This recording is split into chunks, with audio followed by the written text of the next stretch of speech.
Durante o dia, Madagascar também é estranha. Camaleões são mestres mais na camuflagem do que na caça. Mas esta percepção não é sempre correta. Para capturar a presa, o camaleão pantera tem um arsenal de ferramentas à sua disposição.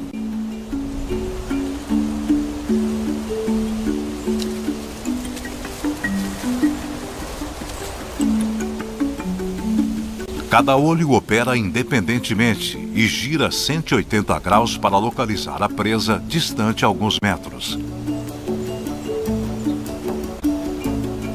Ele se alimenta de insetos que saltam, voam e correm para uma distância segura.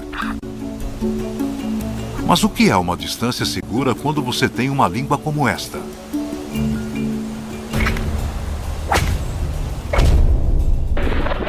Vamos rever em câmera lenta. Tecidos especiais lançam a língua fora da boca como uma catapulta. Com velocidade de 1.600 km por hora, a língua se desenrola a quase meio metro para alcançar o galho distante. Uma ponta coberta de muco bate no inseto que depois é recolhido e comido.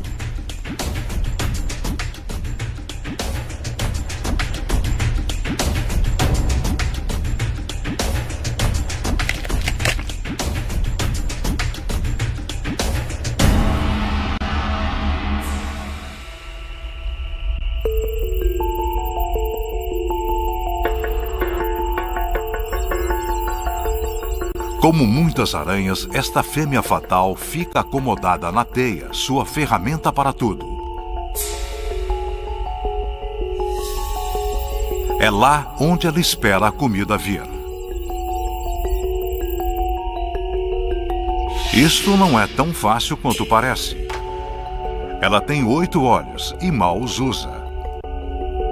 Ela percebe muito mais o seu mundo com as pernas peludas. Sua presa é encontrada pelas vibrações ao longo da teia. Ela ataca cegamente pela intrincada grade. Primeiro, ela morde. As neurotoxinas paralisam a mariposa que se debate. Enzimas digestivas transformam seu interior em pega-maço. Depois, ela a envolve. Suas pernas traseiras puxam seda de sua fiandeira e encasula a mariposa. O encasulamento mantém a aranha fora de perigo, e se ela já tiver se alimentado, isso preservará a mariposa para mais tarde. Não há garfos ou facas na terra da aranha e nem dentes. Ela suga o interior do inseto como um almoço líquido.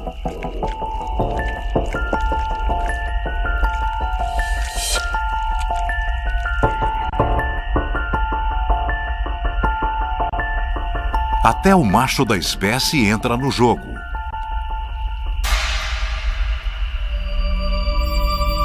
Ele se aproxima dela com uma dança que vibra a teia com uma clara mensagem.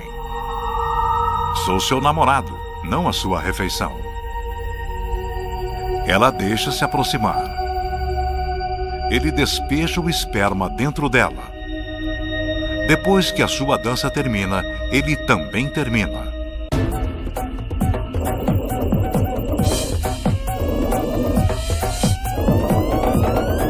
Ela não consegue se conter. É fácil demais. E agora, um cartão postal do mundo bizarro. Cartão postal do mundo bizarro. Após um dia difícil perseguido por leões famintos, este hipopótamo precisa de um pouco de mimo. E ele sabe exatamente onde conseguir um tratamento de spa completo. Numa bela nascente no Quênia. As carpas removem pele morta e parasitas. Peixes ciclídeos limpam os pelos de sua cauda. Mas os barbos são os responsáveis por este cartão postal bizarro. Eles cuidam da parte traseira e são bem zelosos na tarefa. Eles até disputam pela honra, porque o esterco do hipopótamo é cheio de nutrientes. Enquanto a sua pele é cuidada e limpa, o mesmo tratamento é dado em sua boca. Ele é um hipopótamo totalmente novo.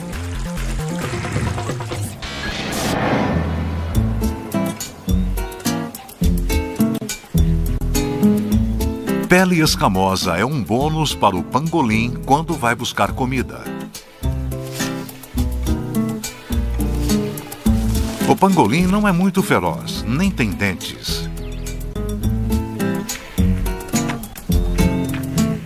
Não é muito veloz. Ele cambaleia nas pernas traseiras e cauda. Mas tem duas ferramentas temíveis. A primeira, garras enormes.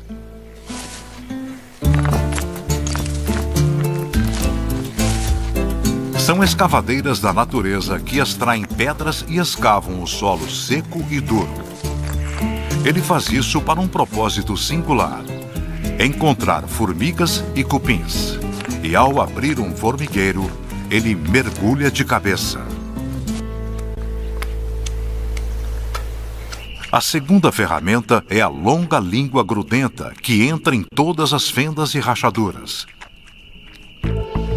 Sempre lubrificada por uma glândula salivar superativa, a língua colhe milhares de formigas diariamente. As formigas não desenvolveram uma nova forma de defesa do formigueiro. Mantiveram a velha tática: aglomerar e ferroar. Mas as escamas do pangolim são um obstáculo.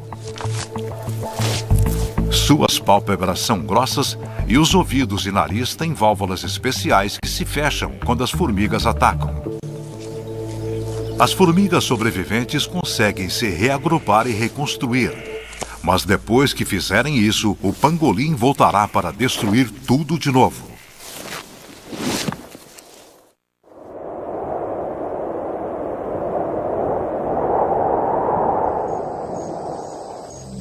Pena que as formigas não têm o nariz deste macaco para detectar problema. Ele é o líder de um pequeno harém de fêmeas e filhotes. Para o macaco proboscis, tamanho importa. Com quase 75 centímetros de altura, o macho pesa o dobro das fêmeas menores. E um nariz grande atrai grande interesse das fêmeas. Os pântanos das florestas úmidas de Bornéu são um território dele. E aqui ele tem de proteger o seu harém. Eles se alimentam nas árvores, comendo folhas novas e frutas. Os crocodilos espreitam embaixo.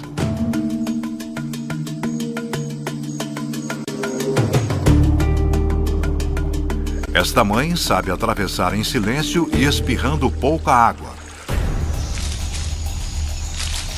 Mas os filhotes tentam um método diferente.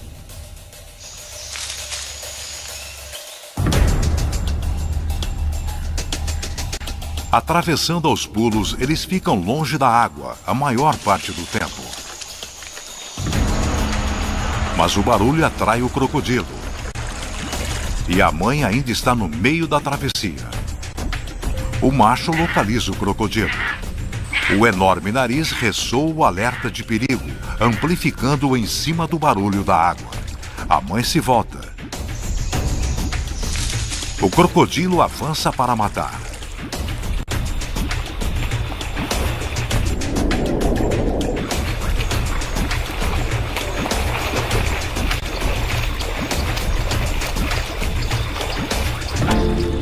Mas desta vez ele terá de ir comer em outro lugar. A mãe foi um pouco mais rápida, ganhando por um nariz. O melhor ataque contra ferramentas bizarras é uma defesa louca. Defesas bizarras. Caçadores podem se tornar a caça se não forem cuidadosos. Dói pular algumas refeições, mas dói mais nunca poder comer de novo. Por isso, esses animais desenvolveram algumas defesas surpreendentes: venenos, projéteis e velocidade.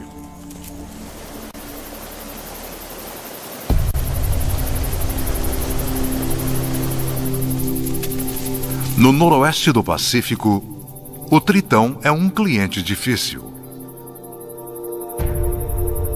Procurando pequenos invertebrados, ele acabou se distanciando de seu território na margem do rio e entrou no da serpente jarreteira. O tritão parece descuidado ou despreocupado. Minúsculas glândulas em sua pele guardam bactérias letais. Elas produzem tetrodotoxina, um veneno que paralisa os músculos, parando o diafragma e o coração.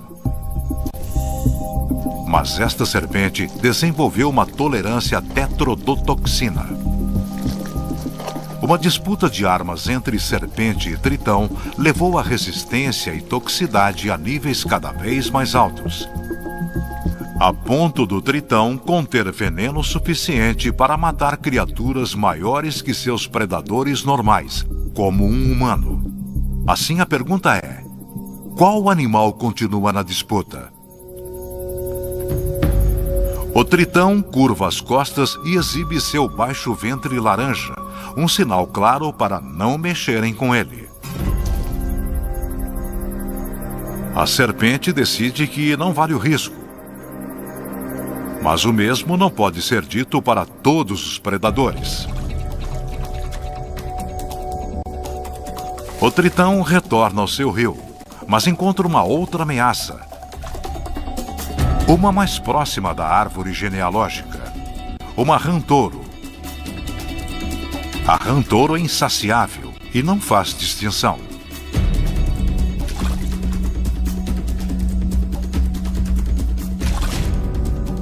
Ela engole o tritão inteiro.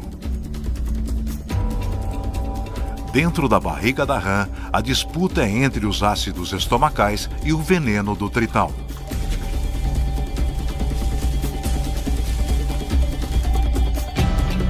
A rã cai e morre.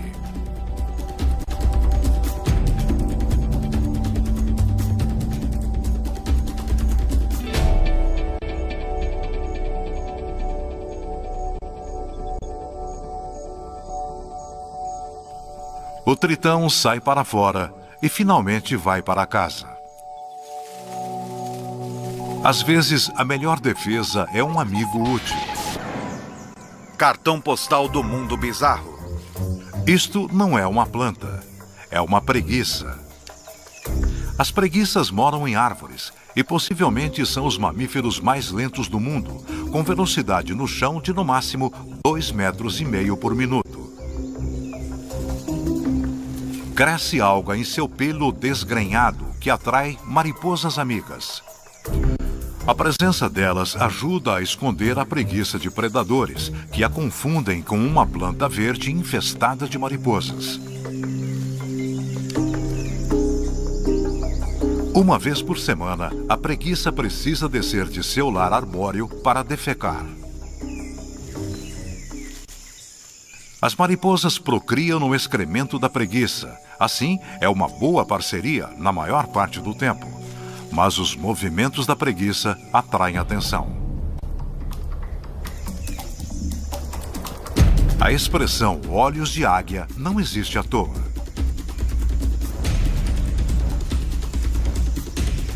Até a melhor camuflagem tem seus limites.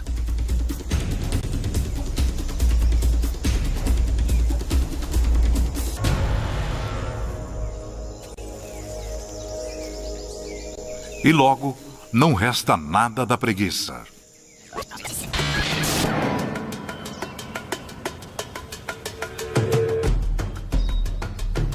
Quando a camuflagem como defesa não for uma opção, aprenda a se defender com a aranha Golias, comedora de pássaro. Ela é uma tarântula com um leve problema de imagem. Grande? Sim. Tem quase 30 centímetros de envergadura que poderia cobrir a cabeça de uma pessoa. Mas comedora de pássaro? Praticamente nunca. Ela ronda a Amazônia principalmente em busca de insetos e ocasionalmente um sapo ou um roedor como este.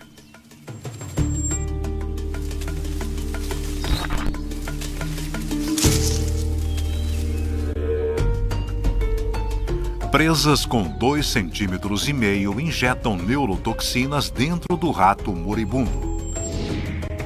A aranha o arrasta para sua toca e liquefaz o seu interior antes de sugar a sua refeição. Mas este temível predador tem os seus próprios predadores. Alguns mamíferos e algumas cobras fariam um trabalho rápido. E ela não poderia se esconder se nem sabe onde eles estão. Sua visão é fraca, mas a sorte estava do lado dela. Geralmente, a aranha conta com os pelos sensíveis à vibração para avisá-la do perigo.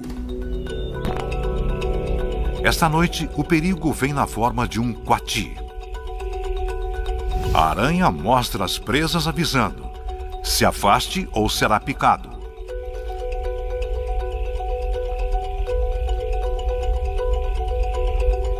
Mas o coati não se assusta. A aranha precisa de uma arma de longo alcance. Felizmente, ela tem uma. Na verdade, muitas. Outros pelos em seu corpo têm minúsculos ferrões nas pontas. Esfregando as pernas, ela lança no ar uma nuvem de mísseis em miniatura. Eles irritam os olhos, nariz e boca. O coati perde o apetite. E o Golias comedor de pássaro também.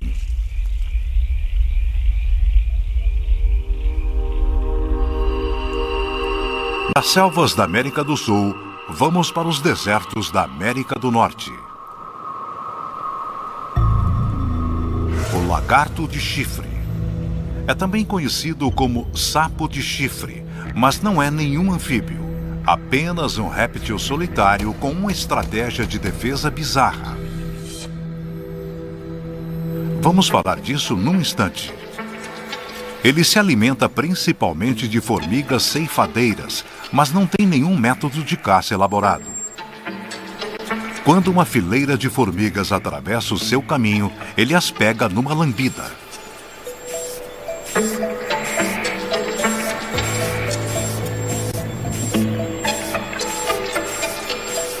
As formigas tentam revidar, mas suas mandíbulas são inúteis contra as escamas do lagarto, por mais que se esforcem. Mas um coiote é uma história diferente.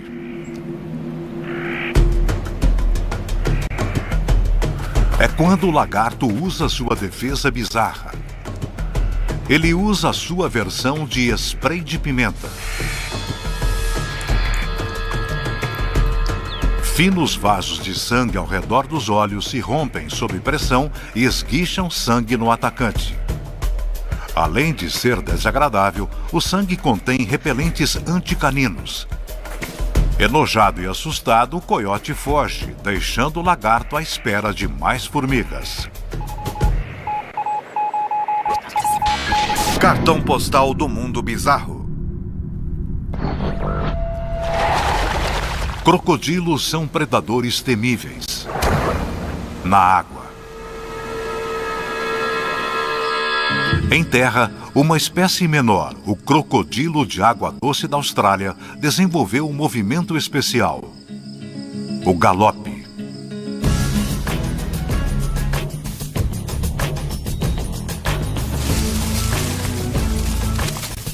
Este é o velocista olímpico da família dos crocodilos, correndo a 24 km por hora.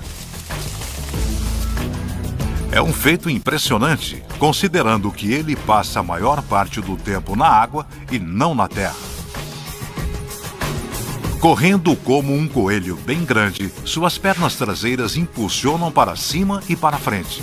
As pernas dianteiras tocam o solo e reiniciam o próximo salto sobre o solo ou pelo ar.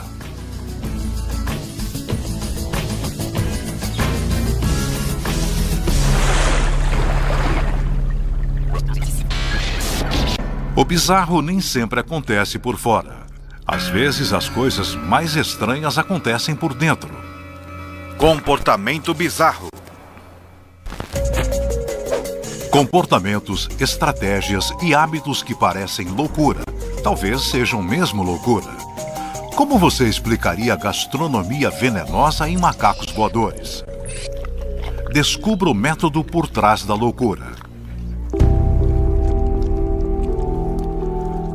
Nossas improváveis heroínas são formigas lava-pés, um formigueiro com centenas de milhares. Vorazes, persistentes e laboriosas, elas são impossíveis de serem erradicadas enquanto a rainha estiver viva.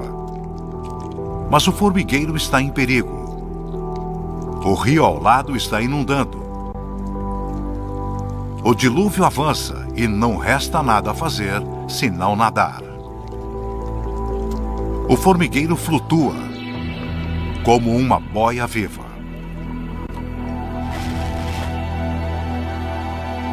Os membros mais preciosos, as larvas e a formiga rainha, são mantidas secas e em segurança no meio. A rainha pode produzir cerca de 3 milhões de formigas no seu tempo de vida. Se elas conseguirem chegar em terra seca, terão boas chances de reconstruírem tudo. Mas há um perigo por baixo. Peixes comem as formigas uma por uma. Se um número grande de formigas for removido, a boia irá se desfazer e o formigueiro será destruído. As formigas se agarram firmemente e alcançam o outro lado. Elas levam as larvas para a terra seca, garantindo a sobrevivência do formigueiro para as futuras gerações. E com a sobrevivência assegurada, as formigas lava-pés revertem a situação, atacando todo ser vivo que vem. É voraz, implacável e impiedoso. O sagui pigmeu. Ele parece uma fofura de 100 gramas, mas o menor macaco do mundo não é de brincadeira. Ele alcança 4,5 metros num único salto e se move pelos galhos mais finos para capturar a sua presa.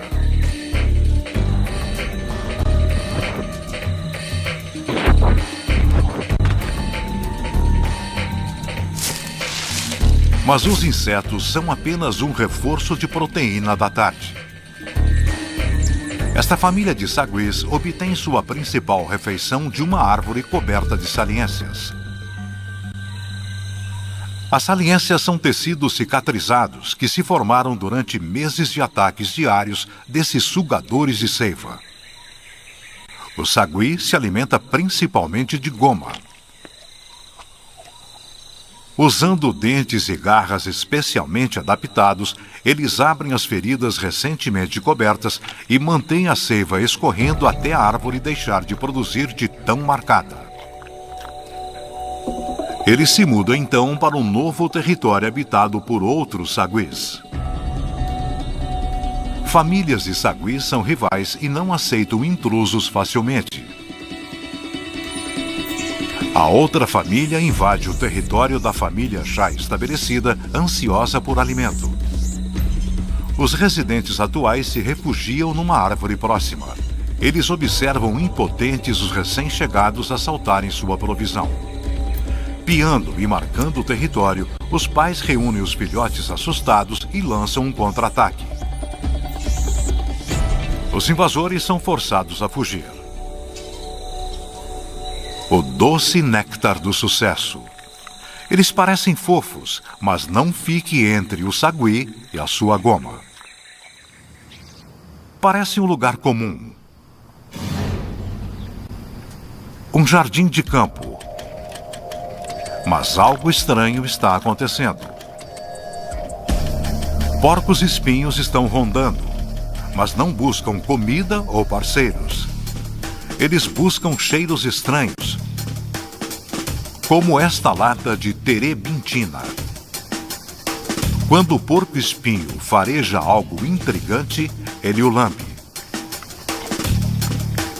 Terebintina é perigosa para humanos, mas o porco-espinho tem forte resistência a toxinas. Um outro grupo encontra um maço de cigarros e começa a mastigar o tabaco. O que vem em seguida é mais estranho ainda. Eles espumam e espalham tudo em seus espinhos. Deve demorar um pouco para cobrir todos os 5.000 espinhos. Mas eles têm tempo e habilidade de se contorcer para terminar o serviço. Mas por que eles fazem isso? Os especialistas têm suas teorias. Para alguns, eles se untam para colocar veneno nas pontas dos espinhos, que é tóxico para os seus inimigos. Para outros, as toxinas são usadas para matar parasitas. Há ainda os que acham que eles tentam enganar os predadores cobrindo o próprio cheiro. Seja qual for o motivo, é com certeza um comportamento bizarro.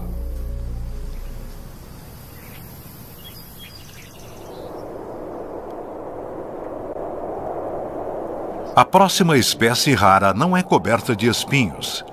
Na verdade, é pelada.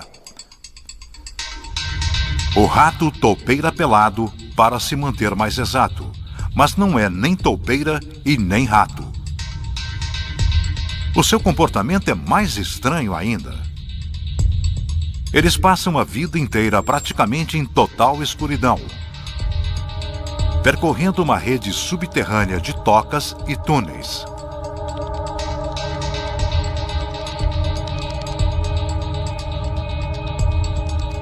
Dentro desse universo escuro, eles desenvolveram uma sociedade rígida, mais comum entre formigas e abelhas do que no círculo social de um típico mamífero.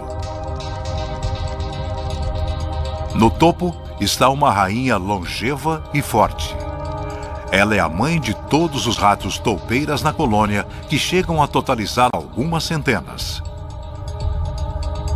Enquanto viver, ela e alguns poucos machos eleitos são os únicos que procriam.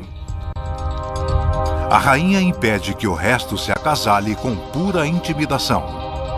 A vida deles se resume em trabalhar sem estímulo sexual.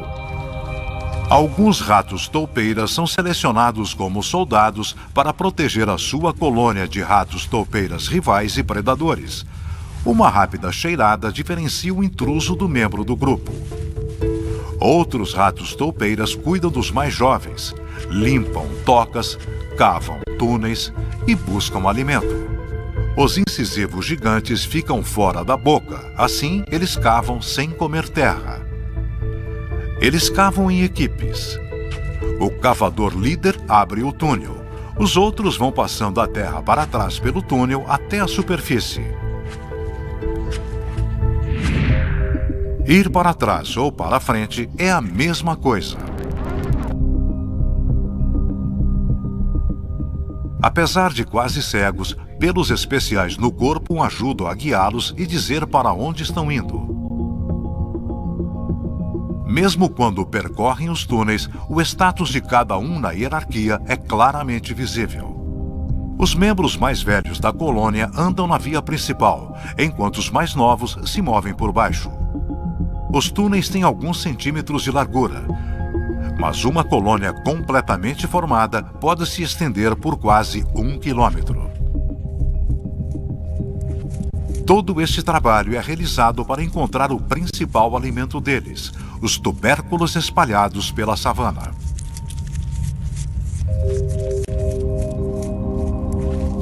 Uma destas raízes gigantes pode alimentar uma colônia durante 2 ou 3 semanas. E apesar de nascerem numa hierarquia rigorosa, quando se trata de comida, todo mundo é igual.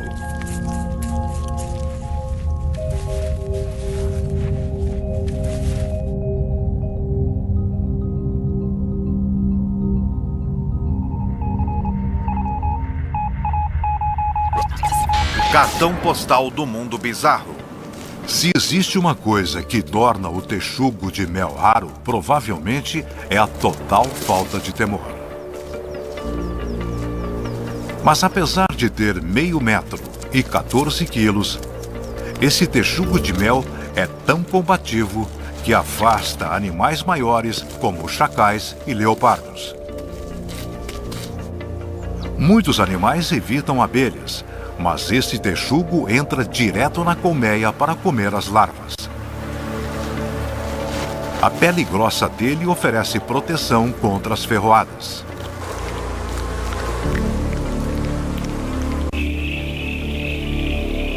Mais tarde, o texugo localiza uma víbora ariete com uma presa recém-morta.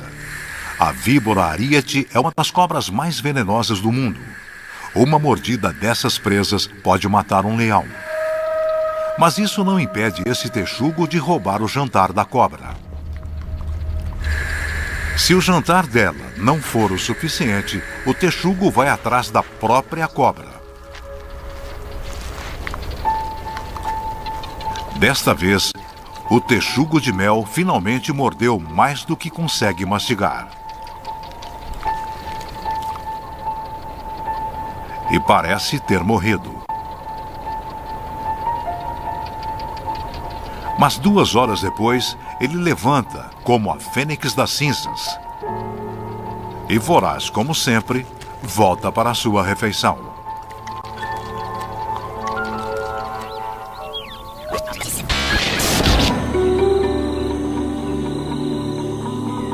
Todos os animais têm a necessidade de procriar. No jogo da vida, quem reproduz, vence. Mas encontrar um parceiro nem sempre é suficiente. Reprodução bizarra. Os pais fazem o que for preciso para dar à prole uma vantagem na batalha pela sobrevivência. Ela está guardada dentro de bolsas e escondida no subterrâneo, limpa, desmamada e carregada por aí. E alguns pais até morrem pelos filhotes não nascidos.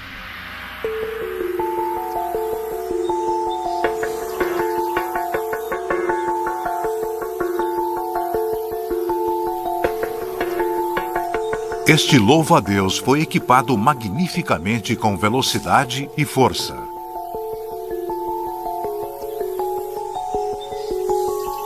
E tem um apetite voraz por outros insetos. Talvez um pouco voraz demais para este macho. É outono e ele está se sentindo alegre. Mas o tempo não está do seu lado. Ele precisa acasalar antes da chegada do inverno. Esta é a sua melhor chance. Uma fêmea bem alimentada tem boas maneiras. Ele se agarra ao tórax bem formado dela e cautelosamente insere esperma em seu abdômen. A fêmea espera pacientemente. Ou está com fome? Ele tem todo o tempo para imaginar. Acasalar pode durar horas.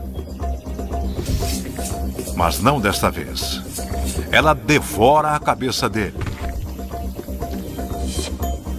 Isto não interrompe o romance deles. Seus espasmos agonizantes aumentam a quantidade de esperma liberada.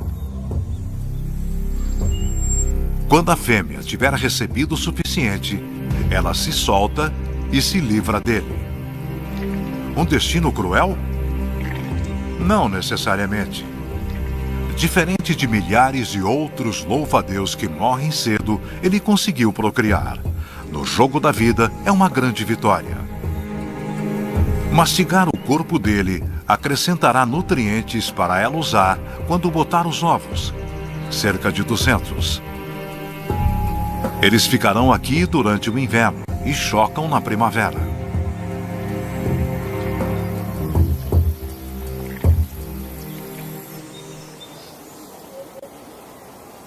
Mas nem todas as mães são tão cruéis. Cangurus cinza gostam de manter sua cria próxima. Bem próxima. Um bebê canguru fica na bolsa da mãe durante quase 1 ano.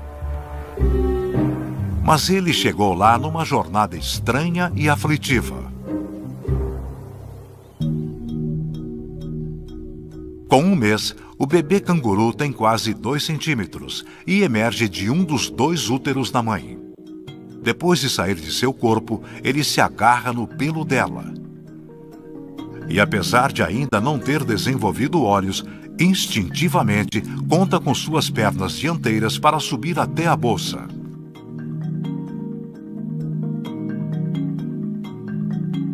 Demora alguns minutos para o minúsculo canguru encontrar a bolsa. Em minutos ele a alcança e se agarra na teta da mãe.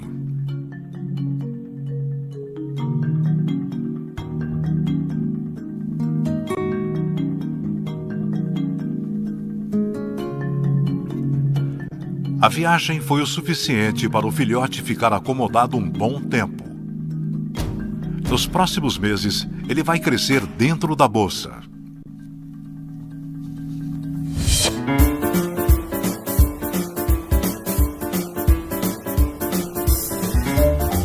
Mesmo saindo para fora, ele ainda não está pronto para caminhadas. Por mais 9 meses, ele vai contar com a bolsa da mãe para abrigo, transporte e proteção, se perceber perigo.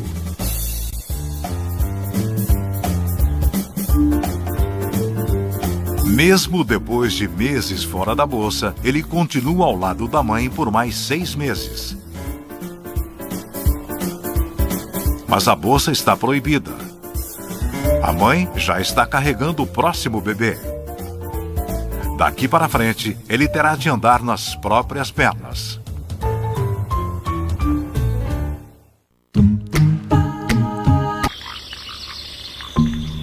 Um bebê é o início de algo especial. Geralmente de jantar. Pergunte a qualquer girino. Esta fervilhante delícia é a refeição favorita de insetos, peixes e até um do outro. Este é um girino raro e resistente que cresce para sair da água. Na sua floresta natal da América do Sul, a rã de Darwin parece uma folha acima do peso. Mas nem todo o peso extra é dela. O saco vocal do macho é reservado para outro propósito: criar a prole. A fêmea vai botar de 3 a 7 ovos. E deles saem girinos que são engolidos pelo pai até estarem prontos para se arranjarem sozinhos.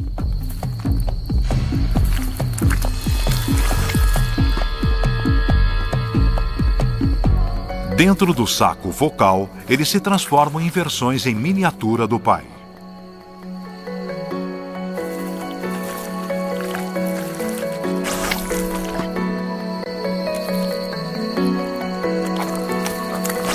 É uma vida protegida. Eles não saem muito, mas sobrevivem.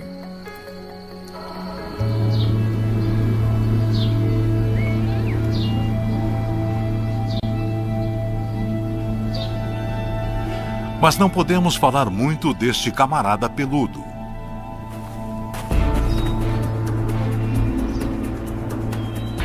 Sua morte é uma bonança para a próxima criatura rara, o besouro coveiro. Este besouro leva a reciclagem a um extremo bizarro. Para este inseto empreendedor, um cadáver é o lugar perfeito para criar uma família.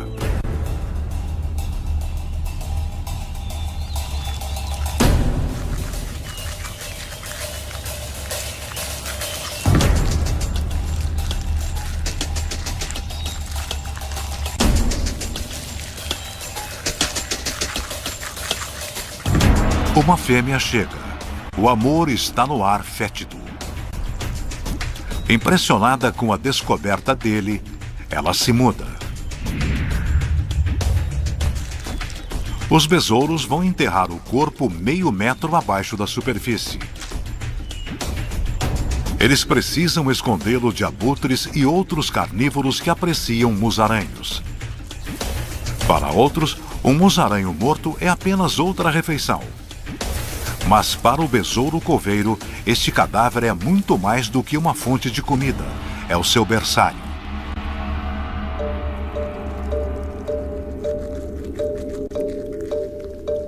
Enterrar é apenas o primeiro passo num longo processo de remodelagem. As mandíbulas arrancam a pelagem.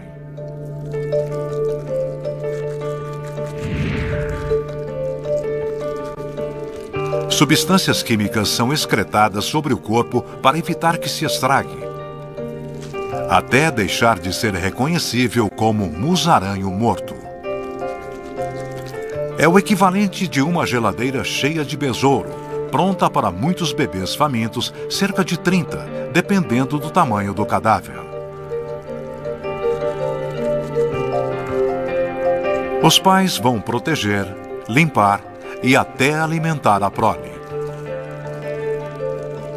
Eles mastigam o cadáver e o regurgitam como se fosse mamadeira para o besouro bebê. Quando o cadáver acabar, as larvas estarão prontas para se transformarem em besouros adultos. E vão procurar o seu próprio cadáver fresco.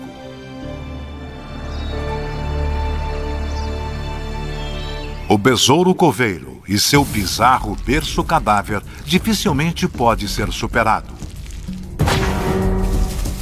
Mas a competição foi bem acirrada. Com bandidos cobertos de espinhos, ladrões de armaduras, batalhas gigantes e ataques minúsculos. Os animais mais raros do mundo são bandos de criaturas arrepiantes, e é melhor você estar pronto para não ficar no caminho deles. Versão Marshmallow São Paulo.